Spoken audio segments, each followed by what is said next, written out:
بالله من الشيطان اللعين الرجيم. بسم الله الرحمن الرحيم. الحمد لله رب العالمين والعاقبة للمتقين والجنة للمؤمنين والنار للملحدين، والصلاة والسلام على سيد الأنبياء والمرسلين سيدنا ونبينا وشفيعنا أبي القاسم محمد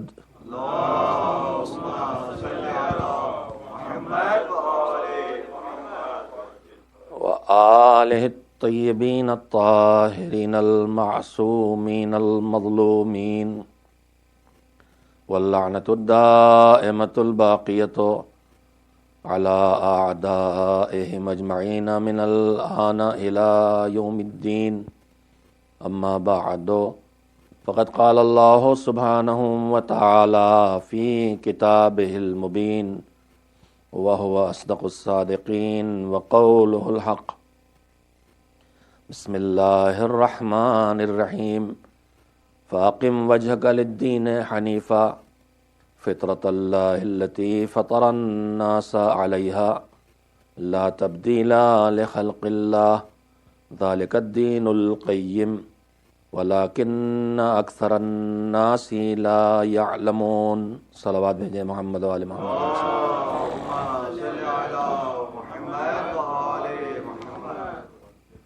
سورہ روم کی آیات ہیں. یہ ان سوروں میں سے ہے جن سے سال میں ایک مرتبہ ہماری بہرحال ملاقات ہوتی ہے. شب قدر میں 23 کی شب میں جن سوروں کی تلاوت مستحب ہے ان میں سے ایک سورہ روم بھی ہے.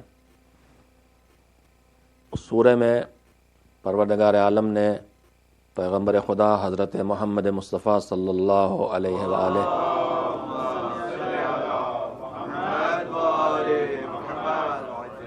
کو براہ راست خطاب کیا ہے اور ان کے ذریعے ہم سب تک یہ بات پہنچائی ہے.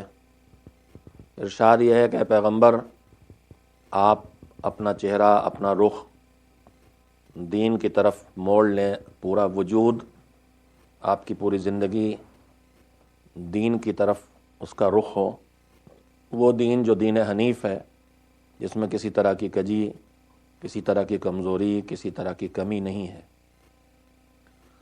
اور دین کوئی بالکل الگ سے بنائے ہوئے قوانین کو زبردستی انسانوں پر تھوپنے کی بات نہیں ہے، بلکہ دین جو اللہ کا دین ہے یہ وہی فطرت ہے جس پر اللہ نے انسانوں کو پیدا کیا ہے.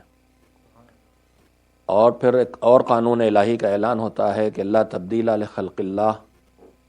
بدلنے والی چیزیں انسانوں کی خلقت ہو سکتی ہیں، لیکن اللہ جو کچھ خلق کرتا ہے، جو کچھ پیدا کرتا ہے، جو کچھ بناتا ہے، پھر وہ کبھی تبدیل نہیں ہوتی. پھر اسی بات پہ زور دی جا رہی ہے ذالک الدین القیم. ہم جو تم سے کہہ رہے ہیں دین کی طرف رخ، زندگی کا رخ کر لو. تمہارا پورا رخ، حیات کا پورا رخ، چاہے تم انہیں ذاتی کام سمجھو، چاہے تم انہیں کاروبار سمجھو، چاہے تم انہیں اپنے معاملات سمجھو، چاہے تم انہیں سیاسی امور سمجھو، زندگی پوری کی پوری اس کا رخ دین کی طرف ہونا چاہیے. اس لیے کہ دین نے تمہاری زندگی میں کوئی جگہ خالی نہیں چھوڑی ہے. جہاں تمہاری ہدایت نہ ہو، جہاں تمہارے لیے صحیح راستہ نہ بتایا گیا ہو، جہاں تم کو خطاب کر کے تمہیں کامیابی کا طریقہ نہ سکھایا گیا ہو. ذالک الدین القیم، بس یہ دین اللہ کا دین اسلام ہے. یہی صحیح سالم، مضبوط، اپنے پیروں پر کھڑا، کجیوں سے خالی دین ہے، خرابیوں سے خالی دین ہے.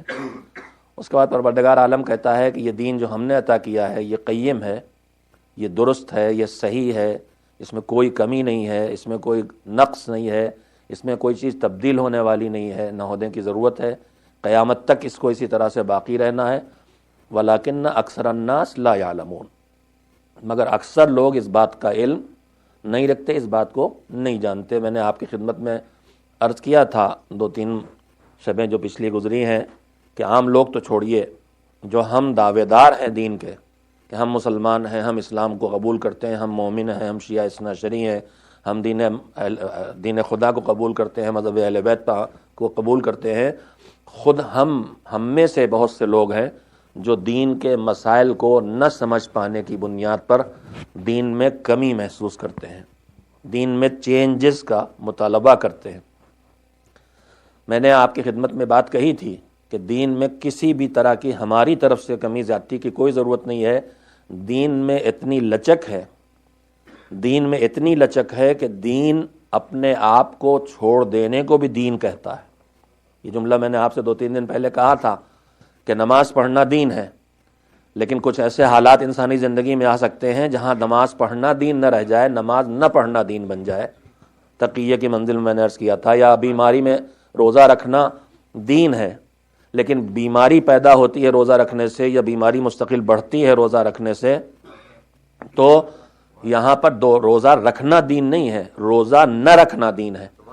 تو جس دین میں اتنی گنجائش ہے، پھر کوئی زندگی میں آدمی جگہ ڈھونڈ نہیں پائے گا کہ جہاں اسے دین کو چھوڑ کے دنیا بنانے کی ضرورت ہو۔ یہ گزارش کر چکا ہوں آپ سے۔ آج یہاں سے کہنا چاہتا ہوں جو بات اسی تسلسل میں، چونکہ موضوع ہے کہ دین اور دنیا کے درمیان بیلنس، دین اور دنیا کے درمیان توازن، یہ کیسے برقرار ہو اور اس کو کیسے وجود میں لایا جائے۔ میں نے اس سلسلے میں اب تک جو باتیں کہی ہیں ان میں اہم ترین بات کل آپ کی خدمت میں عرض کی تھی کہ سلیقہ توازن پیدا کرنے کا، سلیقہ بیلنس پیدا کرنے کا، وہ بھی ہمیں دین نے سکھایا ہے۔ میں نے ایک روایت صرف آپ کی خدمت پیش کی تھی، ایسی روایات کے نمونے اور بھی موجود ہیں کہ ہمارے 8ویں امام علی رضا علیہ الصلوۃ والسلام نے فرمایا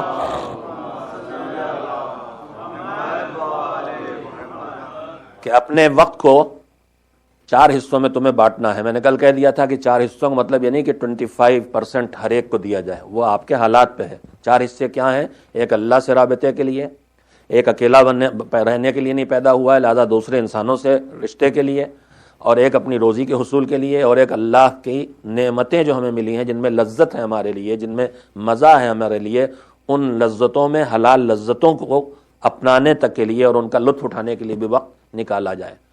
میرے عزیزو، آج جو بات جہاں سے بات کو شروع کرنا چاہتا ہوں وہ یہ ہے کہ میں جملہ آپ کی خدمت میں کہہ رہا ہوں، اس پر توجہ دیجیے گا۔ دین اور دنیا میں کوئی لڑائی نہیں ہے، دین اور دنیا میں کوئی لڑائی نہیں ہے۔ سب کے دماغوں میں بات آ رہی ہوگی کہ مولانا حضرات تو روزانہ بیٹھ کے گھنٹوں مجلسیں پڑھتے ہیں جس میں مذمت دنیا ہوتی ہے، دنیا کا اقتدار، دنیا کا مال، اولاد، اور قرآن مجید میں جگہ جگہ کہا ہے وَلَا تُلْهِكُمْ اولادکم ولا اموالکم عن ذکر اللہ، تمہاری اولاد اور تمہارا مال کہیں ایسا نہ ہو کہ تمہیں اللہ کی یاد سے ہی الگ کر دے۔ سورہ منافقون کی آیت ہے۔ تو برائی تو دنیا کی بہت ہے، روایات میں بھی اور آیات میں بھی۔ پھر تم کیسے مولوی ہو جو کہہ رہے ہو دین اور دنیا میں کوئی تضاد نہیں ہے؟ میرے عزیزو، اس جملے کے پیچھے جو جملہ ہے وہ یہ ہے کہ دین اور دنیا میں کوئی تضاد نہیں ہے، دین اور حب دنیا میں جھگڑا ہے۔ دنیا اور دین میں جھگڑا نہیں ہے، دین اور دنیا کی محبت میں جھگڑا ہے۔ دین دنیا کے ساتھ خوب جمع ہوتا ہے، بلکہ دین اس دنیا کی زندگی کو بنانے کے لیے آیا، خالی آخرت کی زندگی بنانے نہیں آیا ہے۔ دین کی ہدایات زندگی کے اس مرحلے کے لیے بھی ہیں، دنیا کی زندگی کے لیے بھی اور آخرت کی زندگی کے لیے۔ دنیا سے اس کی کوئی لڑائی نہیں ہے۔ دین کی لڑائی جو ہے وہ ہے حب دنیا سے، دنیا کی محبت سے۔ دنیا کا ضرورت ہونا اور ہے اور دنیا کی محبت میں کا شکار ہو جانا اور ہے، اس میں بڑا فرق ہے۔ اور حب دنیا کے ساتھ دین جمع نہیں ہوتا۔ جناب ابو حمزہ صومالی کے نام سے جو دعا ہم تک پہنچی اپنے چوتھے امام حضرت زین العابدین علیہ الصلوۃ والسلام کی،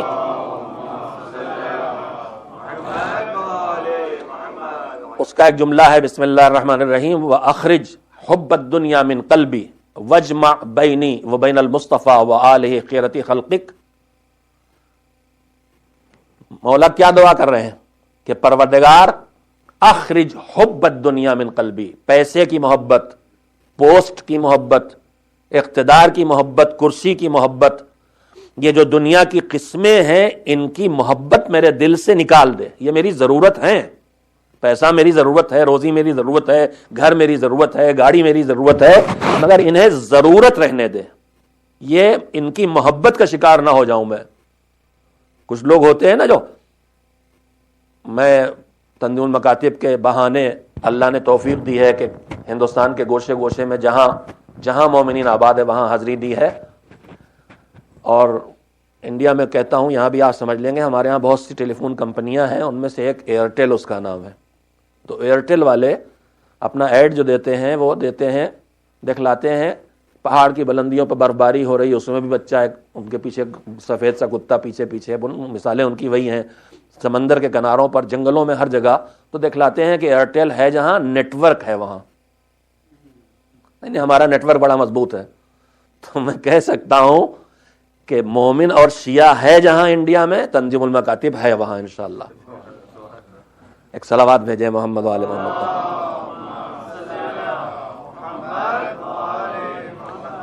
اس سلسلے میں بنگال بھی جانا ہوا، داستانیں سنائیں گے تو سب آپ کے بات اسی میں لگ جائے گا. اور میں آپ سے عرض کروں کہ صرف سچی بات پہنچائی گئی ہے تو سینکڑوں نہیں، انشاءاللہ ہزاروں کنبے دین جعفری پہ واپس آ گئے.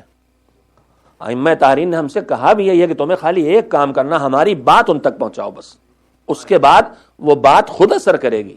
یہ ایک نئی مصیبت آ گئی ہے کہ ممبر سے بیٹھ کے ہم کرنٹ مار رہے ہیں لوگوں کو کہ کوئی نزدیک نہ آنے پائے، جبکہ ہم سے یہ کہا گیا ہے کہ بیٹھو تو ہمارا ذکر کرو. احیاء امر ائمہ کا حکم دیا گیا ہے. ان کا تم لوگ بیٹھتے ہو کہ نہیں؟ ہاں بیٹھتے ہیں. تو پھر ہمارا ذکر کرتے ہو کہ نہیں؟ ہاں کرتے ہیں. کہ اللہ ان پر رحم کرے، رحمت نازل کرے، جو ہماری بات کو زندہ کریں. تو یہاں نفرتیں پھیلانے کی بات نہیں تھی ائمہ طاہرین کی، ان کا کام تھا محبتیں بانٹنا اور ان محبتوں کے ذریعے لوگوں کو سمیٹ کے لانا. راتوں کی تاریکی میں وہ خالی اپنے چاہنے والوں کے گھروں پہ کھانا نہیں پہنچاتے تھے. ساری زندگی گزرنے کے بعد، شہادت کے بعد پتا چلا کہ آج پہنچانے والا نہیں آیا، تو پتا چلا کون تھا وہ؟ علی ابن الحسین زین العابدین تھے. اور جب رات کی تاریکی میں پہنچاتے تھے تو کہتے تھے دیکھو ایک ہمارے رشتہ دار زین العابدین ہے، آج تک خبر نہیں لیتے، ایک تم ہو کہ روز آتے ہو، کبھی نہ بتایا کہ وہ ہم ہی تو ہیں جنہیں تم برا بھلا کہہ رہے ہو.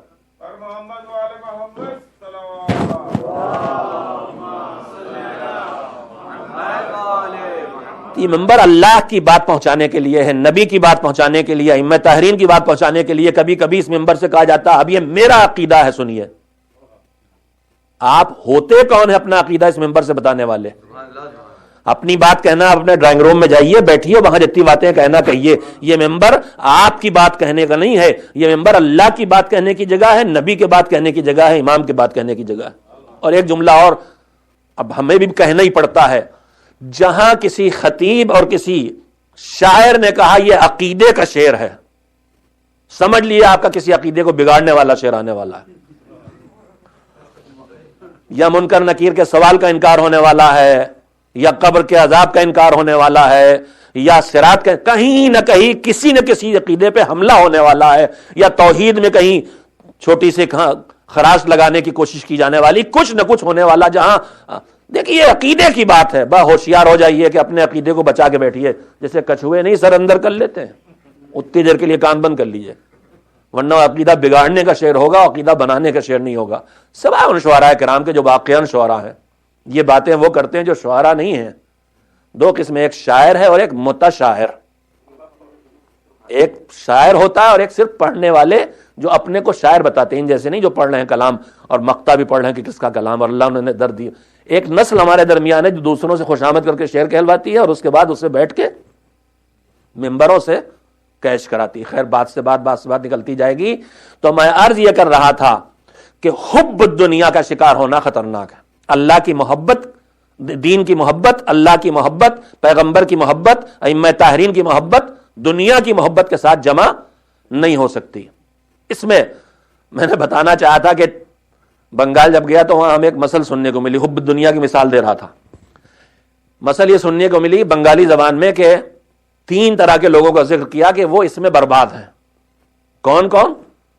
کا بنگالی باڑی، چلیے اس بہانے تھوڑی بہت بنگلہ زبان بھی سن لیجئے. صاحبر گاڑی، مسلمانر ہاڑی، نہیں سمجھے ہوں گے نا. کہ 3 لوگ 3 چیزوں میں برباد ہیں. بنگالی اپنے گھر میں برباد. بنگالی کا گھر بے حد صاف ہوتا ہے, کچا گھر, اوپر پھوس کا چھپر, لیکن بے حد صاف ہوتا ہے, کو بس یہ جان دیے پڑا رہتا گھر میں. بنگالی اپنے گھر میں تباہ. صاحب یعنی انگریز کا, انگریز کائے میں تباہ ہے, اپنی گاڑی میں تباہ. اس کو گاڑی سے بڑی محبت ہوتی, صفائی. اب یہ اس زمانے کے انگریز رہے ہوں گے, سب آج کل بدل گئے ہوں, لیکن پرانی مسئلہ ہے کہ جان دیے رہتے ہیں گاڑی پہ. مجھے نہیں پتا اس وقت ان کی صورتحال کیا, ایسے دیکھتا تو ہوں کہ گھر کے دروازے پر جان دیے دکھائی تو دیتے ہیں, مجھے نہیں پتا کتنا باقی رہ گیا. تو انگریز صاحب یعنی انگریز, صاحب گاڑی. مسلمان کا ہے برباد ہے, کل مسلمان ہاڑی, مسلمان اپنی ہنڈیا میں تباہ ہے, ہانڈی میں نہاری چاہیے, یہ چاہیے وہ چاہیے, اسی میں تباہ ہے. ایک صلوات بھیجے محمد والے محمد. محبت دنیا مصیبت ہے, حب دنیا مصیبت ہے, ورنہ دنیا تو اللہ کی, اللہ کہتا ہے ان تعدوا نعمت اللہ لا تحصوها, ہم نے جو کچھ تمہیں دیا ہے سب نعمتیں ہیں اور تم ان کو گن نہیں سکتے ہو. تو اگر دنیا بری چیز ہوتی تو اللہ اس کو نعمت کیوں کہتا؟ اولاد نعمت, مال نعمت, شکل و صورت نعمت, عقل نعمت, نعمتیں ہی تم گن نہیں سکتے ہو. ان تعدوا نعمت اللہ ہے لا تحصوها, اللہ کی نعمتوں کو گننا چاہو تو گن نہیں سکتے. اس لیے امام نے دعا کیا سکھائی, اللہم اخرج حب الدنیا من قلبی, پروردگار پہلے یہ کر کہ میرے دل کو صاف کر, اس میں ایک ایسی گندگی ہے کہ اس گندگی کے ساتھ اہل بیت اور محمد و آل محمد کی محبت جمع نہیں ہو سکتی. پہلے میرے گھر کو صاف کر. الہی اخرج حب الدنیا من قلبی, پروردگار میرے دل سے دنیا کی محبت کو نکال دے. وجمع بینی و بین المصطفیٰ و آلہ خیرت خلقک, اور ہمیں اور پیغمبر گرامی اور ان کی آل کو جو سب کے سب سے بہتر اور منتخب مخلوق ہے تیری, ان کے ساتھ ہمیں جمع کر دے. یعنی حب الدنیا ان کے ساتھ جمع نہیں ہو سکتی, ورنہ اگر دنیا بری چیز ہوتی تو پھر یہ جو دروازے سے تقسیم ہوتی تھی یہ کیوں کی جاتی؟ وہ مال آئے گا تبھی تو جائے گا. اگر دنیا بری چیز ہوتی تو یہ جو روایات بتاتی ہیں کہ مولا کائنات امیر المومنین حضرت علی ابن ابی طالب علیہ الصلوۃ والسلام نے معجزات تو ہم سنتے رہتے ہیں, معجزات کے ذریعے جو اصلاح قوم انہوں نے کی ہے وہ ہمارے سامنے کرامات ہیں, بلکہ ان کے معجزات بھی نہیں ہیں. وہ دعویٰ نہیں کرتے تھے کہ اس کے ثبوت میں پیش کریں, وہ ان کے وجود کے کرامات تھے. اگر انہوں نے کہا کہ میں اگر کہہ دوں تو بھی مٹی کی دیوار سونے کی ہو جائے تو ہو گئی, لیکن اتنی زندگی اتنے معاملات میں محدود نہیں ان کی زندگی. اگر ہاتھ دھوتے ہوئے علی کا بیٹا, علی کا پوتا کہتا ہے کیا گر رہا ہے, دیکھنے والا کہتا ہے پانی, کہتا نہیں دیکھو, فرماتے نہیں دیکھو یہ تو موتی گر رہے ہیں, یہ تو ہیرے جواہرات گر رہے ہیں. تو یہ ان کی زندگی کا ایک چھوٹا سا حصہ ہے, لیکن جو ان کی زندگی کا بڑا حصہ ہے وہ کیا ہے؟ اپنی قوت بازو سے رزق حلال حاصل کر کے پھر لوگوں میں تقسیم کر دینا. روایت مشہور ہے, آپ کے پیش نظر بھی ہوگی, لیکن نوجوانوں کو یہ باتیں معلوم ہونا چاہیے. روایت کہتی ہے کہ مدینہ منورہ میں مولائے کائنات نے زمین میں کھدائی کر کے پانی کے چشمے نکال کے اس پانی سے کھجور کے باغ تیار کیے تھے. جو کھجور کے باغ پورے مولا نے سبیل اللہ میں وقف کر دیے تھے, جن کی اس وقت کی آمدنی 1.5 لاکھ درہم سالانہ تھی. تو یہ دنیا بری چیز ہوتی تو علی کیوں کرتے؟ دنیا بری چیز نہیں ہے. خطیب اعظم مولانا غلام عسکری اللہ مقامہ کا ایک جملہ میں دہراؤں ہوں یہاں پہ, وہ کہتے تھے اتنی دنیا جو دین کے پیمانے میں آ جائے وہ لے لو, جو دین کے پیمانے میں نہ آئے چھوڑ دو. اور آپ سے بتانا چاہوں گا کہ دین کا پیمانہ اتنا بڑا ہے کہ اگر خالی دین کے اصولوں کو اپنایا جائے تو دنیا اس میں آتی چلی جائے گی. وہ وقت نہیں آنے والا جو چھلکنا پڑے, خالی دین کے پیمانے کو پہچاننا پڑے گا, دین کے اصولوں کو سمجھنا پڑے گا. دنیا کی محبت بری چیز ہے. اس وقت اب آپ سے خدمت میں جو بات کہی ہوئی کہی ہے, دنیا بری چیز نہیں ہے, بلکہ کہیں کہیں ہم وہ چیز جو حقیقتاً دنیا نہیں ہے, ہم صحیح سمجھ اور سوچ نہ رکھنا پانے کے باعث, صحیح فکر ہمارے دماغوں میں نہ ہونے کے باعث دین اور دنیا کے معاملات میں کبھی کبھی ہم دنیا نہیں ہوتی ہے وہ چیز اور ہم سمجھتے ہیں یہ کار دنیا ہے. دنیا نہیں ہوتی اور ہم کو لگتا ہے یہ حب الدنیا کا شکار ہو گئے ہیں. یہ دین کی طرف سے دین کا شعور کم ہونے کی وجہ سے ایسا ہوتا. میں ایک نہیں 2-3 نمونے میرے پیش نظر. چھٹے امام حضرت جعفر صادق علیہ السلام کے پاس ایک شخص آیا اور اس نے آ کے کہا کہ مولا میرا دل چاہتا ہے میرے پاس بہت سا مال ہو, بہت سا سونا چاندی ہو, بہت سے جواہرات ہو میرے پاس, بہت سی بھیڑ بکریاں, اونٹ, گائے, گھوڑے ہوں. یعنی اس وقت کی دولت جتنی طرح کی ہو سکتی تھی وہ سب گنا ڈالی تقریباً, اور کہا مولا چاہتا ہوں میرے پاس یہ سب بہت بہت بہت سا ہو. یہ بتائیے مولا کہ کہیں میں دنیا کی محبت کا شکار تو نہیں ہو گیا ہوں. ہم آپ ہوتے تو اس کی بات پوری ہونے سے پہلے ہی کہتے ہیں کہ نالائق اور کیا ہے اس کے علاوہ, بڑا مقدس بن رہا ہے تو پیسہ بھی چاہیے اور زمین بھی چاہیے اور مکان بھی چاہیے اور گھوڑے بھی چاہیے. گھوڑے آج کل کی کاریں ہیں, اچھا گھوڑا آج کل کے حساب سے گویا ہمیں BMW چاہیے. کل سے میں نے سمجھ لیا ہے کہ سب سے بڑی گاڑی. یہ سب چیزیں ہمیں چاہیے, کہیں ہم محبت دنیا کا شکار تو نہیں ہو گئے. تو امام نے فوراً ہماری طرح جواب نہیں دیا, پوچھا ان سے کہ تمہیں یہ سب چیزیں چاہیے کس لیے. دیکھیں میں نے پہلے دن آپ کی خدمت میں کہا تھا کہ موضوع مجلس الگ چیز ہے اور مقصد مجلس, موضوع کچھ ہو مقصد کچھ ہو. مولا نے پوچھا یہ سب جو تمہیں چاہیے یہ کس لیے چاہیے. تو ان کا مجھے اس لیے چاہیے کہ یہ سب چیزیں آئیں گی تو اپنی اولاد, اپنے بچوں, اپنے خاندان کے لوگوں کی زندگی میں بہتری لاؤں, وسعت پیدا کروں, بڑا گھر ہو جائے چھوٹے سے, مثلا ایک گھر میں گاڑی ہے 2 ہو جائیں, زندگی میں سہولتیں بچوں کی اور خاندان کی اس میں بڑھانے کے لیے چاہیے مجھے. اور کس لیے چاہیے؟ کہا اور اس لیے کہ میں غریب لوگوں کو اور فقیروں کی مدد کر سکوں, تنگ دستوں کے کام آ سکوں. اور کس لیے چاہیے؟ کہا مجھے یہ سب اس لیے چاہیے تاکہ میں زندگی میں خوب حج کر سکوں, عمرے کر سکوں, زیارتیں کر سکوں, اس لیے یہ سب چاہیے مجھے.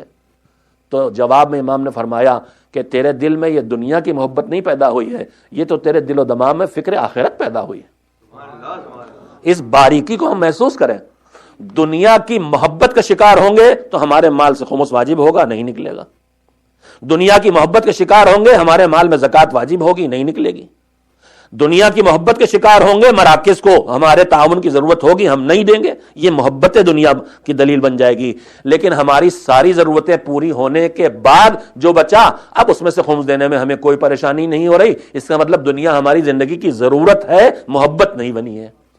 پیسہ میری زندگی کی ضرورت ہے, اللہ نے جتنا کماؤں اتنا خرچ کرنے کی اجازت دی حیثیت کے مطابق. اب جو بچہ اس میں سے مانگ رہا ہے تو محبت و ضرورت کا فرق یہیں سے محسوس ہو جاتا ہے. 1-2 نمونے اور میں اپنے نوجوانوں, یہ جو ایک مجلسیں کبھی کبھی یک طرفہ ہوتی ہیں, ایک رخ کو پیش کیا جاتا ہے, دوسرا رخ. ظاہر ہے مجلس 45 منٹ 50 منٹ 1 گھنٹے کی ہوتی تو اس میں گفتگو کے ہر رخ کو ایک ہی جگہ نہیں پیش کیا جا سکتا, لیکن سننے والا ایک رخ کو سنتا ہے. مثلا ماں باپ کے مرتبے کے بارے میں بہت مجلسیں ہوتی ہیں, یک طرفہ سنائی دیتا ہے. اس کے نتیجے میں ماں باپ سمجھتے ہیں کہ اللہ کے برابر ہمارا اختیار ہے. آنکھ کیے دے رہے ہیں چھوٹی چھوٹی باتوں پہ, طلاق دلوائے دے رہے ہیں چھوٹی چھوٹی بات, یا ہو رہا نہیں. ماں کی بات کیسے نہیں مانے گا؟ وہ بیچارہ بھی زندگی بھر اس نے سنا ماں کے قدموں کے نیچے جنت ہے, سچ بھی سنا ہے, تو وہ سمجھتا ہے کہ ماں کو ناراض نہیں کرنا, چاہے طلاق ہو جائے, چاہے گھر برباد ہو جائے, چاہے جو کچھ ہو جائے. مگر یک طرفہ بیان ہم نے سنے, ماں باپ کا مرتبہ سنا مگر ماں باپ کی ذمہ داریاں نہیں سنی. یہ طے ہے کہ مذہب میں جس کو جتنے حقوق ملے ہیں وہ اس بنیاد پر ملے ہیں, کتے ہی فرائض اس پہ رکھے گئے. 2 لفظ ہیں جنہیں ہمیں یاد رکھنا چاہیے, ایک فریضہ اور ایک حق. ہمارا اگر حق کسی پہ بنتا ہے تو ہمارے اوپر اللہ نے اس کے مقابلے میں کچھ نہ کچھ فرض بھی کیا ہوگا. اب حق لینے چلے تو پہلے یہ دیکھنا چاہیے کہ جو فرض تھا وہ ادا کیا ہے کہ نہیں کیا ہے. تو یک طرفہ کبھی کبھی باتیں زیادہ سننے کو ملتی ہیں تو آدمی کا بیلنس, جس بیلنس کی بات ہو رہی وہ بیلنس بگڑ جاتا ہے. عام طور پر روزی کمانے میں جدوجہد کرنے والا صبح بھی جاب دوپہر بھی جاب, سارے یار یہ تو دنیا کے چکر میں پڑ گئے ہیں. بے شک وہ دنیا کے چکر ہو سکتا ہے اگر یہ ٹکرا رہا ہے, اگر اس کی وجہ سے نمازیں چھوٹ رہی ہیں, اگر اس کی وجہ سے مرکز میں حاضری کمزور ہو رہی ہے, تو بے شک یہ خطرناک علامتیں ہیں اور حب الدنیا تک پہنچا سکتے ہیں. لیکن بنیادی طور پر رسول اکرم حضرت محمد مصطفیٰ صلی اللہ علیہ وآلہ وسلم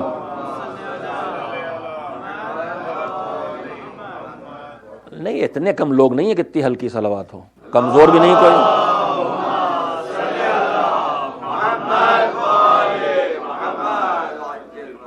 ہم اپنا ریکارڈ خود ہی توڑا کرتے ہیں.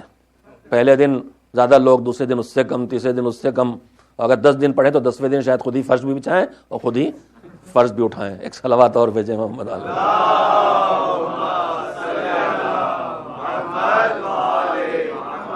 نہیں عزیزو، یہ باتیں کم کی جاتی ہیں، جبکہ اب ہمارے پاس دین سیکھنے کے بہت سے ذریعے تھے. ہمارے پاس کتاب،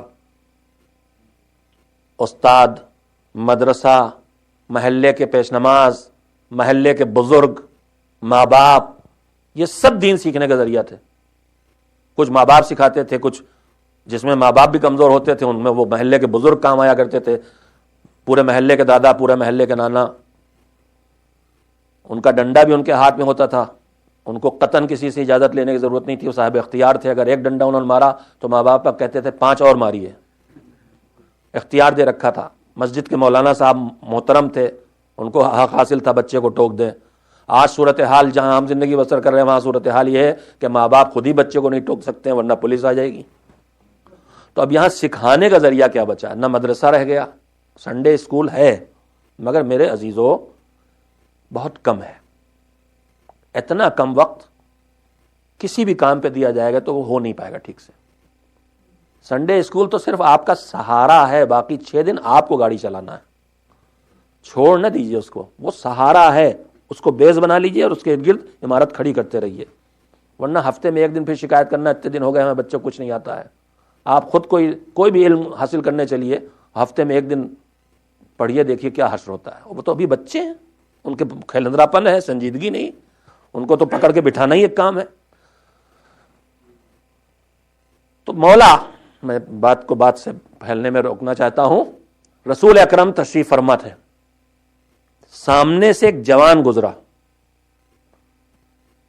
تگڑا، مسلس بدن کی، لگتا محنتی اور جفاکش آدمی ہے، چال بھی مضبوط، ہاتھ میں کچھ کھیتی کسانی کا کام کرنے کا کوئی پھاوڑا یا جیسی کوئی چیز لیے ہوئے، جس سے دیکھ کر اندازہ ہو گیا کہ یہ باغ یا کھیت میں کام کرنے جا رہا، اور چال بھی مضبوط. تو جو مقدس مآب لوگ بیٹھے تھے پیغمبر کے سامنے، ان میں سے کسی نے تبصرہ فرمایا کہ کاش یہ جو اس کی مضبوط چال ڈھال ہے اور اس کا جو مضبوط ادارہ ہے، یہ جو جد و جہد دکھائی دے رہا، کاش یہ فی سبیل اللہ ہوتا، اللہ کی راہ میں ہوتا. یہ کام یہ جو جا رہا ہے کھیت میں اس مضبوط ارادے کے ساتھ، اس کے بجائے یہ کوئی یہی محنت کر رہا ہوتا، اللہ کی راہ میں فی سبیل اللہ کر رہا ہوتا. تو پیغمبر نے فوراً فرمایا کہ اگر وہ اس لیے اپنے گھر سے نکل کے کھیت یا باغ میں کام کرنے جا رہا ہے کہ وہ اپنے ماں باپ کی زندگی میں سہولتیں بڑھا سکے، فہو فی سبیل اللہ، تو وہ اللہ کی راہ میں ہے. مگر اسی پہ رک نہیں گئے پیغمبر. کہا اگر وہ اس لیے بھی نہیں، ماں باپ اس کے زندہ نہیں ہیں، وہ اس لیے جا رہا ہے تاکہ اپنے بیوی بچوں کی زندگی میں وسعتیں بڑھا سکے، اچھا گھر دے سکے، اچھا کھانا دے سکے، اچھا جو جس جگہ جس لیول پہ بھی ہے اس سے بہتر کر سکے. پیغمبر نے کہا اگر ماں باپ نہیں، بیوی بچوں کے لیے بھی جا رہا کمانے، فہو فی سبیل اللہ، تو وہ اللہ کی راہ میں ہے. اس کے بعد فرمایا اگر یہ بھی نہیں اس کے پاس، نہ ماں باپ ہے، نہ خاندان ہے، نہ فیملی ہے، نہ بیوی ہے، نہ بچے ہیں، خود وہ اکیلا ہے، لیکن اگر وہ جا رہا ہے اس لیے تاکہ معاشرے میں اسے عزت کی نگاہ سے دیکھا جائے، ذلت سوال اسے نہ اٹھانا پڑے، فہو فی سبیل اللہ. اگر روزی صرف اس لیے کما رہا ہے کہ مجھے مانگنا نہ پڑے دوسروں سے، دوسروں کے کندھوں پہ نہ جانا پڑے، مجھے عزت نصیب ہو اس معاشرے میں، ذلیل نگاہوں سے نہ دیکھا جاؤں، تو یہ اپنا ذاتی کام نہیں کر رہا ہے، فہو فی سبیل اللہ، اللہ کی راہ میں ہے. اس کے بعد 3 جملے پیغمبر نے مسلسل فرمائے، ماں باپ کے لیے، خاندان کے لیے، اپنے لیے. اس کے بعد فرمایا اگر اس کے کمانے کا مقصد یہ ہے کہ بڑا آدمی بن کے دوسروں کو ذلیل کرے، تو اب یہ فہو فی سبیل الشیطان، یہ شیطان کی راہ میں جا رہا، پھر دوسروں کو نیچا دکھانے جا رہا، تو اب شیطان کی راہ میں جا رہا. تو آپ نے دیکھا کہ کہیں کہیں ہم جو اس وقت کے لوگ ہیں ان کی سوچ جب ہے تو ہماری بھی ہوگی کہ کہیں کہیں وہ ہوتا ہے کار آخرت، کار دین، لیکن اسے ہم سمجھ لیتے ہیں کہ یہ دین کا کام نہیں ہے، دنیا کا کام ہے. تیسری روایت بھی سن لیں اور اس کے بعد نتیجے تک پہنچاؤں بات کو. تیسری روایت یہ ہے کہ چھٹے امام حضرت جعفر صادق علیہ الصلوۃ والسلام،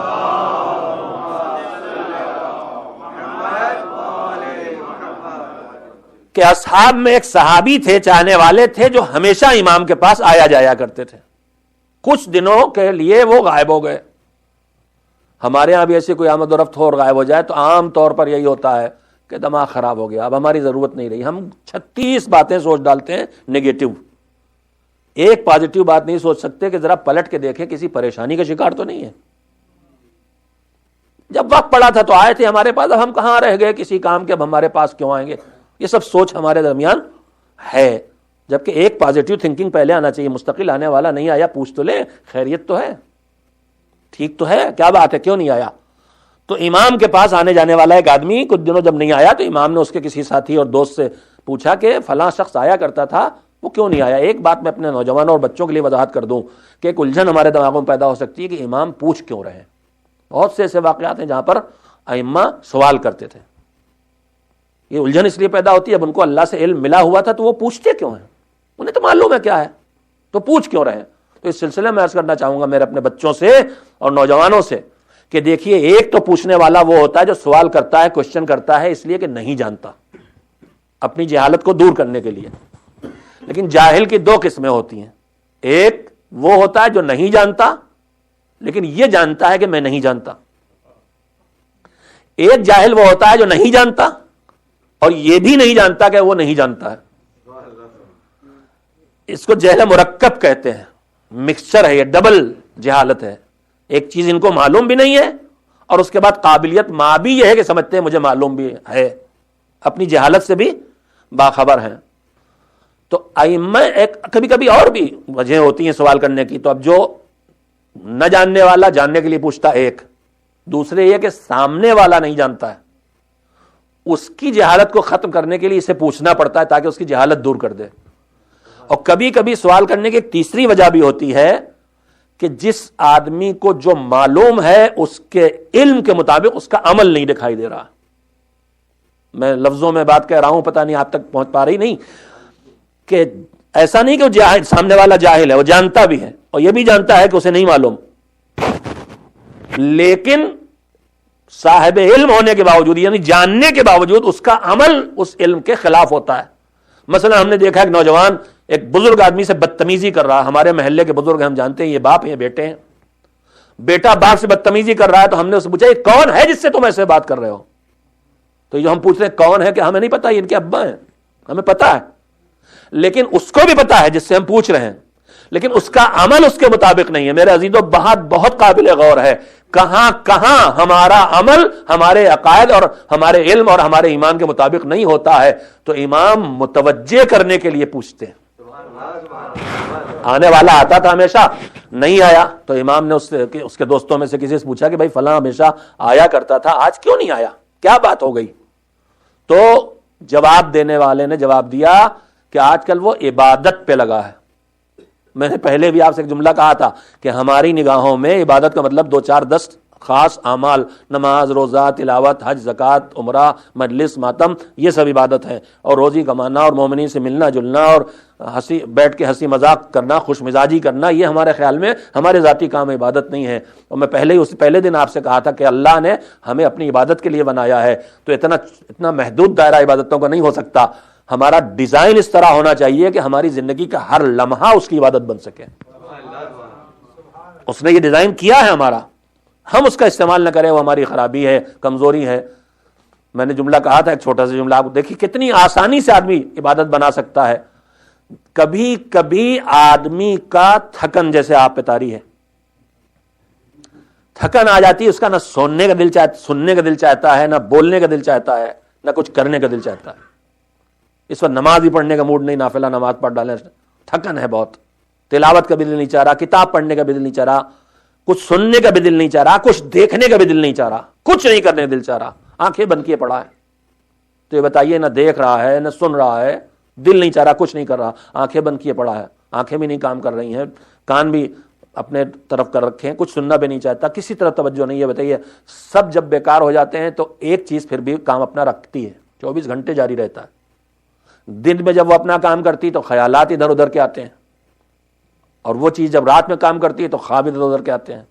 عقل ہماری وہ تو کام نہیں روکتی نا, وہ تو کچھ نہ کچھ چلتی رہے گی, چلتی رہے گی.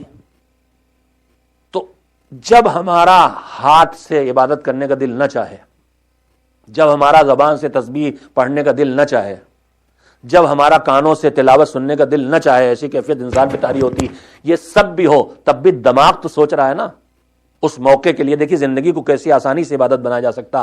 فرمایا گیا فکر و ساعتن یا تفکر و ساعتن خیر من عبادت 70 سنہ. ایک ساعت, ایک گھنٹہ, ایک یہ ساعت کا لفظ البتہ 60 منٹ والا گھنٹہ نہیں, ایک وقفہ, ایک لمحہ, ایک لمحے کے لیے اپنی عقل و شعور کو خاص سوچ پہ ڈالنا, اللہ کے وجود کی دلیلیں ڈھونڈنا, اس بات حق کی دلیلیں ڈھونڈنا, میرا بچہ بہک رہا اسے کیسے راہ راست پہ لاؤں, کیسے یہاں کے حالات سے بچاؤں, میری بیوی یہاں کے معاملات میں آ کے پڑ گئی ہیں اور اب گھرداری ٹھیک سے نہیں دیکھ رہی ہیں, یا میرا شوہر یہاں بگڑا جا رہا ہے, دین سے دور ہوتا جا رہا, اچھا دیندار تھا, اس کنبے کو کیسے دین پہ لاؤں. فکر و ساعتن خیر من عبادت 70 سنہ. ایک گھنٹے کی ایسی سوچ 70 سال کی ہاتھ پیروں کی عبادت سے اونچی ہے. کتنی گنجائش ہے مذہب میں. خالی یہ بتائیے وضو اگر کوئی کرے آدمی تو کن کن چیزوں سے ٹوٹ جاتا ہے, ہم گنانے نہ لگیے گا, ہمیں ہی پتا ہے. جن چیزوں سے ٹوٹ جاتا ہے ان میں سے ایک ہے سو جانا. وضو کر لیا ہم نے اور سو گئے تو وضو ٹوٹ گیا. اب جو اٹھے مجلس میں تو وضو کر کے نماز پڑھنا پڑے گی. لیکن میرے عزیزوں وہ کتنا کریم ہے جو وضو سونے سے ٹوٹ جاتا ہے, وہ کہتا ہے تم وضو کر کے سو جاؤ تو ساری رات سوتے رہو گے اور یہ نیند اس کی عبادت بنتی رہے گی. پوری زندگی کو انسان اللہ کی عبادت بنا سکتا ہے. بہت سی جگہوں پر ہماری سوچ ہم کو محروم کر دیتی ہے. تو پوچھا کہ وہ کہاں غائب ہیں آج کل, تو کہا کہ وہ تو عبادت میں لگے ہیں. کیا مطلب؟ کہا انہوں نے گھر بار, کاروبار, بیوی بچے سب چھوڑ دیا, مسجد میں بیٹھے اللہ اللہ کر رہے ہیں. تو امام نے پوچھا کہ جب وہ مسجد میں بیٹھ کے اللہ اللہ کر رہے ہیں تو ان کے گھر والوں کا, بیوی بچوں کا خرچہ کون دے رہا ہے؟ تو بتایا گیا کہ ان کا ایک چچا زاد بھائی ہے جو ان بچوں کا, ان کی بیوی بچوں کا خرچہ اٹھا رہا. تو امام نے فرمایا فہوا اعبد منہ, یہ جو خرچہ دے رہا ہے یہ اس مسجد میں بیٹھ کے جو اللہ اللہ کر رہے ہیں ان سے بڑا عبادت گزار تو یہ بھائی ہے جو ان کا خرچہ دے رہا ہے. میرے عزیزوں میں نمونے خالی اس کے رکھنا چاہتا ہوں کہ ہماری ناواقفیت یا سوچ کی کمزوری کہیں ہماری زندگی کو دین سے اس طرح دور نہ کر دے جہاں قطعاً دور ہونے کی ضرورت نہیں تھی. ہمیں خالی علم ہونا چاہیے تھا. اور اس کا واحد حل میں کہہ سکتا ہوں یہ ہے کہ زندگی کے سارے کاموں کو انجام دینے میں اللہ کی یاد کو شامل رکھا جائے. مذہب نے اسی لیے طریقہ سکھایا ہے, کوئی کام شروع کرو تو بسم اللہ الرحمن الرحیم کہو, کوئی عجیب بات دیکھو تو سبحان اللہ کہو, ماشاء اللہ. ہر قدم پر کچھ کلمات کے دہرانے کا حکم. اس کا یہ مطلب نہیں ہے کہ خالی ان لفظوں کو دہرانا ہے, اس کا مطلب یہ ہے کہ ایک ایسی ٹریننگ دی جا رہی ہے, ایک ایسی تربیت دی جا رہی ہے کہ زندگی کے ہر کام میں اللہ کو یاد رکھنے کی عادت پڑ جائے. جب اللہ کو یاد رکھنے کی عادت پڑ جائے گی تو جاگنا بھی عبادت بنے گا, سونا بھی عبادت بنے گا, روزہ رکھنا بھی عبادت بنے گا, روزہ کھولنا بھی عبادت بنے گا, حج پہ جانا بھی عبادت بنے گا, حج پہ نہ جانا بھی عبادت بنے گا, بشرطے کہ احکام خدا کی یاد ہمارے دل و دماغ پر طاری رہے. اور ہر فیصلے سے پہلے ہم یہ دیکھیں کہ یہاں حکم خدا کیا ہے اور رضا پروردگار کس چیز میں ہے. ایک صلوات بھیج دیں محمد و آل محمد.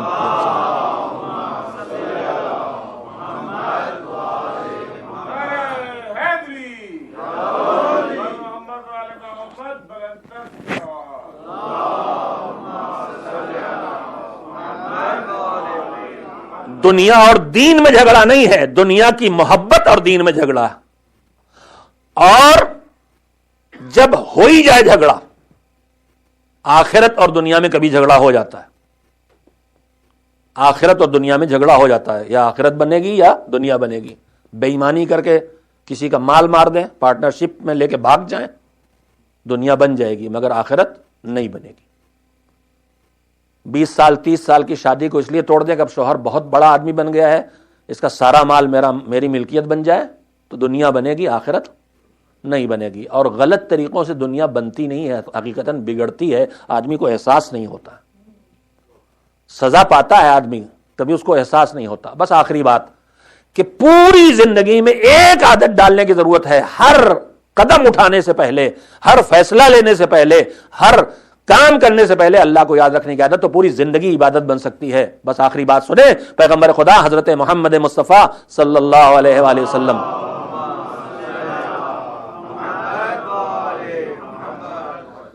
نے فرمایا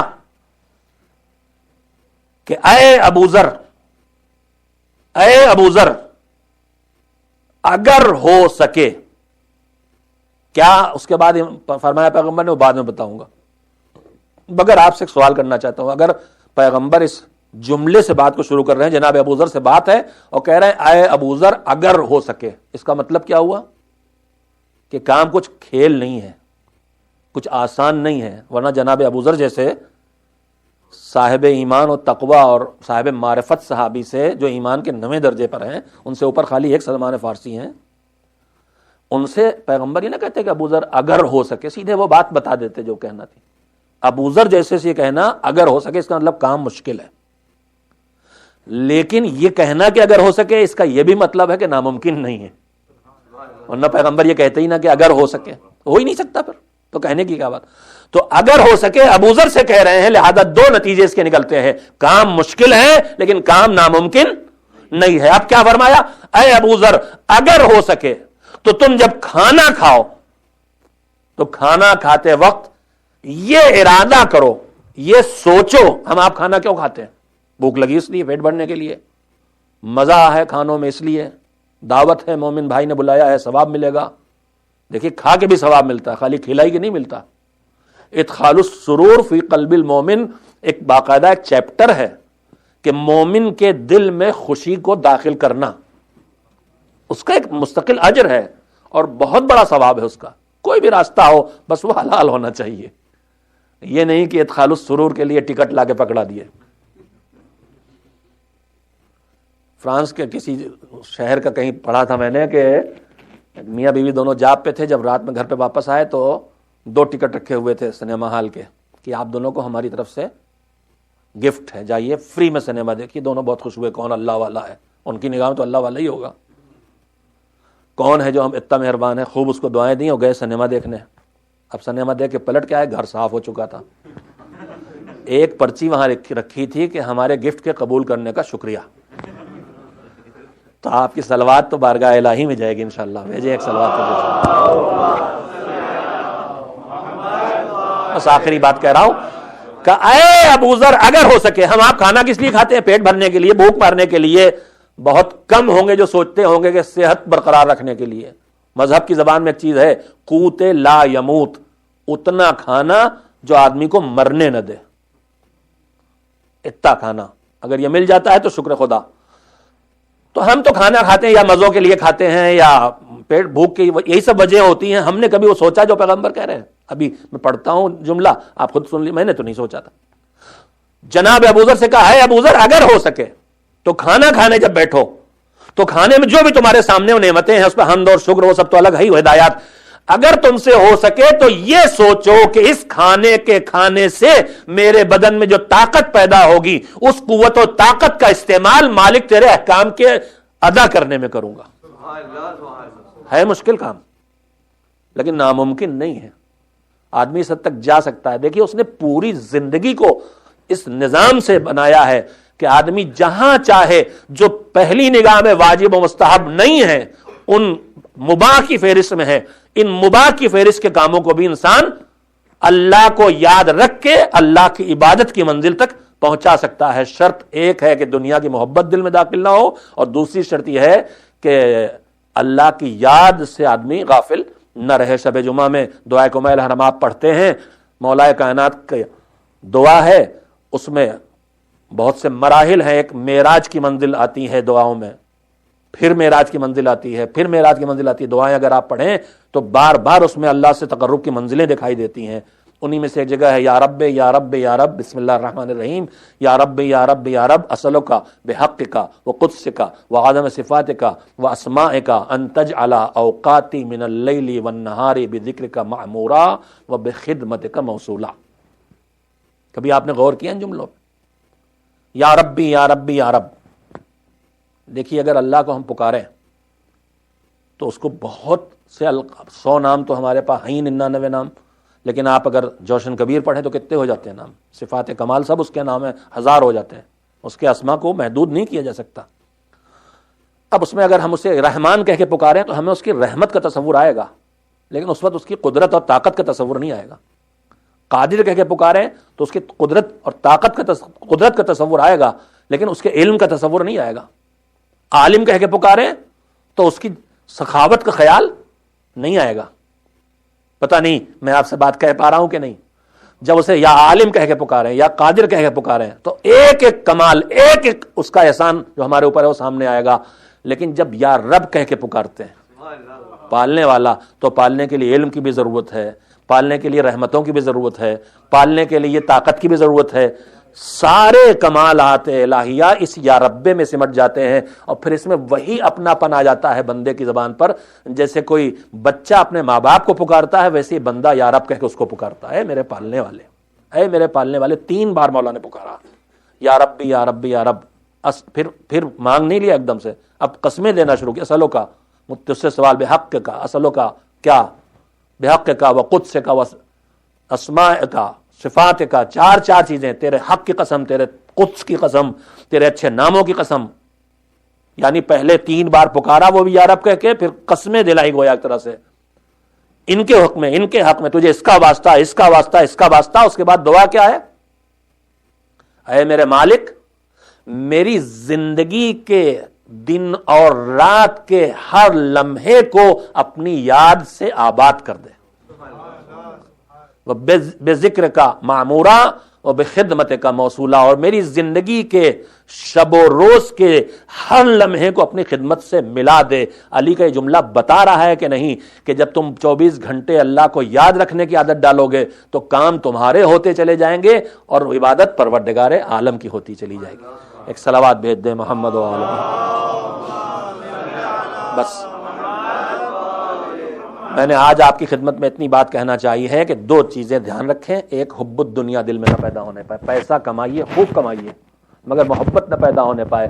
محبت پیدا ہوئی کہ نہیں ہوئی اس کا پتہ اس سے چلے گا کہ جو پیسے میں اللہ نے واجبات رکھے ہیں اگر وہ نکل رہے ہیں تو اس کا مطلب محبت نہیں آئی ہے، ضرورت ہے، اور اگر نہیں نکل رہے ہیں تو پھر اس کا مطلب اس کی محبت کا ہم شکار ہو گئے ہیں۔ نمونہ چھوٹا سا میں نے آپ کو سامنے رکھا، دل میں دنیا کی محبت پیدا نہ ہونے پائے اور اللہ کی یاد سے زندگی غافل نہ ہونے پائے۔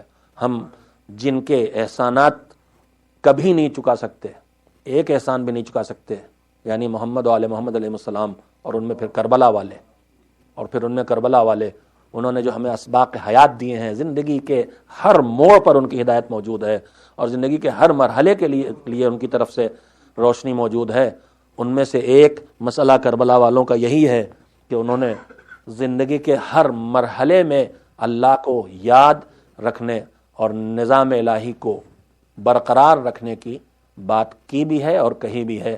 سوچیے عصر عاشور حسین جب اپنے خیموں سے نکل رہے تھے، حسین صبح سے شام تک، عصر تک بار بار خیموں سے نکلے ہیں، مگر جب بھی گئے ہیں تو اکیلے نہیں گئے ہیں، اور جب بھی گئے ہیں تو بیبیوں کو پتہ ہے لاش اٹھانے گئے ہیں، ابھی پھر واپس آئیں گے۔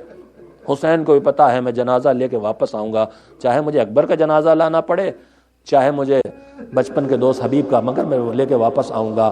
مگر وہ وقت کتنا سخت وقت تھا حسین کے لیے بھی اور اہل حرم کے لیے بھی، کہ جب حسین جا رہے تھے بہن جان سمجھ رہی تھی کہ اب میرا بھیا واپس نہیں آئے گا، بیٹی سمجھ رہی تھی اب میرا بھیا واپس نہیں آئے گا۔ حسین جب گھوڑے کے کنارے آ کے کھڑے ہوئے تھے، داہنے اور بائیں طرف مڑ کے حسرت بھری نگاہوں سے دیکھا تھا، بہن سمجھ گئی تھی بھیا اب عباس نہیں ہے، اب اکبر نہیں ہے جو رکاب تھامے بازو پکڑے، مگر تمہاری یہ بہن تو ہے میرے بھیا۔ حسین سوار ہوئے ہیں، گھوڑے پہ بیٹھے ہیں، گھوڑے کو آگے بڑھانے کی کوشش کی، گھوڑے نے قدم نہیں بڑھائے۔ حسین نے کہا مجھے پتا ہے اے میرے راہوار، صبح سے جتنی مرتبہ میں نے جنگ کی ہے تجھے بھی تیر کھانا پڑے ہیں، تو بھی بھوکا اور پیاسا ہے، مگر یہ آخری زحمت ہے، بس ایک بار مجھے پہنچا دے، ایک بار مجھے پہنچا دے، پھر لانے کی زحمت نہیں کرنا پڑے گی۔ گھوڑے نے ایک مرتبہ سر کو جھکایا، اور زبان سے تو بے زبان ہے مگر آنکھوں سے اور اس کے عمل نے بتایا کچھ کہہ رہا ہے۔ حسین نے جھک کے دیکھا تو گھوڑے کے قدموں سے ننھی سی سکینہ لپٹی ہوئی ہے، ارے میرے بابا کو نہ لے جا۔ کہا بیٹا تم نے تو خدا حافظ کہہ دیا تھا، اب کیوں آ گئی؟ کہا بابا بس تم مجھے نجف پہنچا دو۔ کہا بیٹا اگر ممکن ہوتا تو تمہیں یہاں تماچے کھانے کے لیے کیوں چھوڑ کے جاتا؟ بیٹا خدا حافظ کا اچھا بابا جاؤ، اگر یہ قربانی دیے بغیر دین نہیں بچتا ہے تو خدا حافظ، مگر ایک بار مجھے اور اپنے کلیجے سے لگا لو۔ حسین رخصت ہو رہے ہیں، بیٹی کو کلیجے سے لگا رہے ہیں، اور سامنے منظر ہے ابھی اس کے کانوں سے گوشوارے چھینے جائیں گے، ابھی اسے تماچے مارے جائیں گے۔ ایسے موقع پر بھی جب دشوار ترین زندگی کا مرحلہ ہے، جاتے جاتے بہن سے حسین کیا کہہ رہے ہیں؟ میری بہن رات کی تاریکیوں میں جب نماز شب کے لیے کھڑی ہونا تو اپنے بھیا کو بھول نہ جانا۔ یہ حسین کا اعتماد تھا اور زینب نے اسے پورا کر کے دکھایا۔ شام کے زندان میں جب پھوپھی کو بیٹھ کے نماز پڑھتے دیکھی سید سجاد نے تو انہیں تو پتا ہے مگر اپنے غمخاروں کو بتانا ہے، پھوپھی اماں یہ بیٹھ کے نماز کیوں؟ کہا بیٹا جب سے قید خانے میں آئے ہیں کبھی تو اتنا پانی نہیں آیا کہ سب پی سکے، کبھی اتنا کھانا نہیں آیا سب کھا سکے، بچوں کو پورا نہیں پڑتا، اکثر فاقے سے گزرتی ہے بیٹا تمہاری بھی ہماری بھی، اب بدن میں اتنی طاقت نہیں ہے کہ کھڑے ہو کے نماز پڑھ سکے۔ اس عالم میں بھی بی بی زینب نماز پڑھ رہی ہیں، ذکر خدا کر رہی ہیں، یہ پیغام دے رہی ہیں اگر ہمارے ماننے والے ہو تو زندگی کے دشوار ترین مرحلے میں بھی اپنے خدا کو یاد رکھنا کہ اس کی یاد ہی تمہیں مضبوطی بھی دے گی اور اس کی یاد ہی تمہیں نجات بھی دلائے گی۔